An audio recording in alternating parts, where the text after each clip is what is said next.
All right, we're going to do a little deep dive on the commercial real estate market now and breaking it down in three distinct categories: multifamily, industrial, and office. Three markets in one region really stand apart from the rest: Nashville, Tennessee, Raleigh, and Charlotte, North Carolina. You have this entire massive country, and yet these are the three in one particular very isolated region. All three cities are considered Cadre MVPs, or the triple crown of real estate, if you will. Why? Well, let's talk about that with Ryan Williams. He's the Cadre co-founder and CEO who joined us now in studio. That was very interesting information to see why this small region, we have this whole country, most of which saw enormous growth in 20 and 21.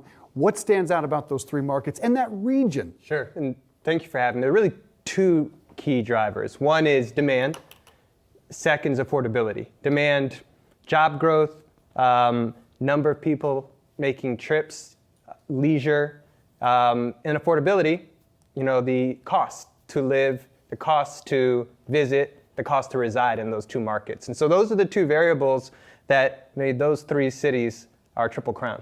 And how do you quantify that? Sure. We quantify a lot of it using third-party data. So census data, a lot of demographics data, how many millennials moved in, moved out. We also have some proprietary transaction data. We underwrite real estate around the country, and we get an insight into which properties are performing, which ones are not.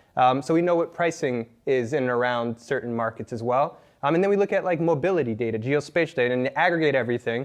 And we say, which of these markets around the country on a relative and an absolute basis do we feel are growing the most and are most affordable? That's the magic intersection. Okay, so let's take the region out and those three cities out and just talk about the three sectors of commercial real estate, which we had up to begin. Which has the best outlook in the economy that we're headed into? Yeah, we are investors across an array of sectors, Sure. But we do believe in focus, especially at this point in time when affordability is more challenging than it's ever been. More people are being priced out of buying homes given where rates are. Yeah. And so out of the multifamily, industrial, and office sectors, we like multifamily the most. It's one of the most resilient sectors because people always need somewhere to live.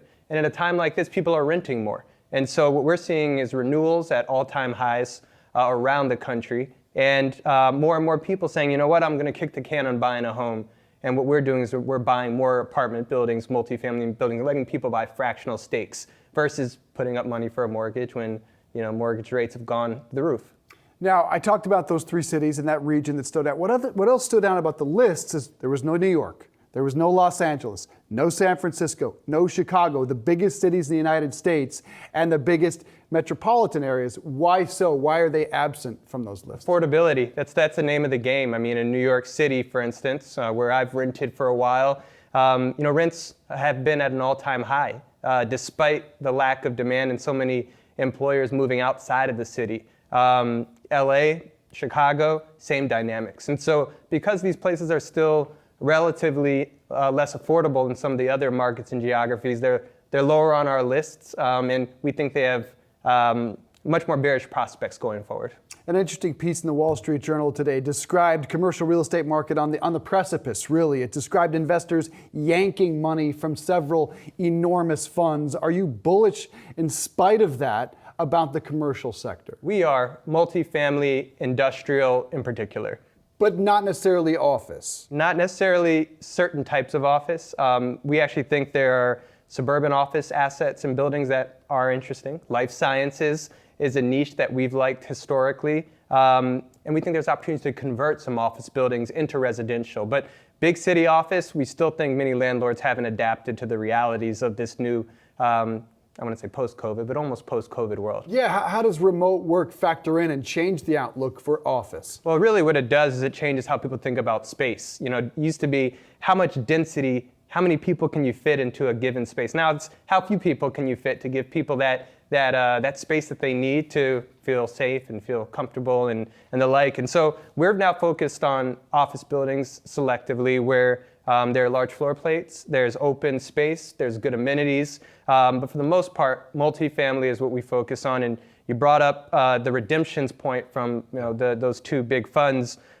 We've always been focused on giving liquidity to investors. That was why I started the company. And so I think you're now seeing in times like this, when individuals need flexibility, platforms that can offer that, such as ours, are the ones that will ultimately be able to serve the needs of individuals. Yeah, you mentioned amenities. Never before have they been more important in terms of the things you have to provide to get people to offices. I want to close because you study such a broad spectrum, the residential sector.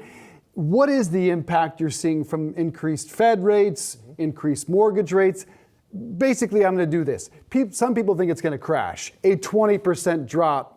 Others think we're just going to level out. We're still up 10% year over year in terms of median home prices. What do you see around the corner? Look, I don't think this is an 08, 09. I don't think leverage is as out of control as it was at that time, and you'll see a huge crater. I do think there will be a correction. We've seen residential assets correct 10, 15, 20% down from where they were just months ago. And I think you'll continue to see a minimal decrease in the single family space over the next 3 to 6 months. And then I think you'll see You're a slight recovery. Low single digits over over the next 3 to 6 months, because I actually believe that banks were a lot more responsible this go around, and a lot of banks are pulling back. And so you're not seeing the same subprime issues you saw. And there still will be micro opportunities. That's the beauty of real estate. That's what we tell our clients all the time is even amidst these challenging macro times, there's always micro opportunities. And this is where a lot of wealth can be created if you pick the right sectors. Got to be very, very selective. Very he selective. is Ryan Williams, the co-founder and CEO of Cadre. Good to see you, man. Thank you. Thanks for Appreciate coming having in me. studio. Thank you. Appreciate that.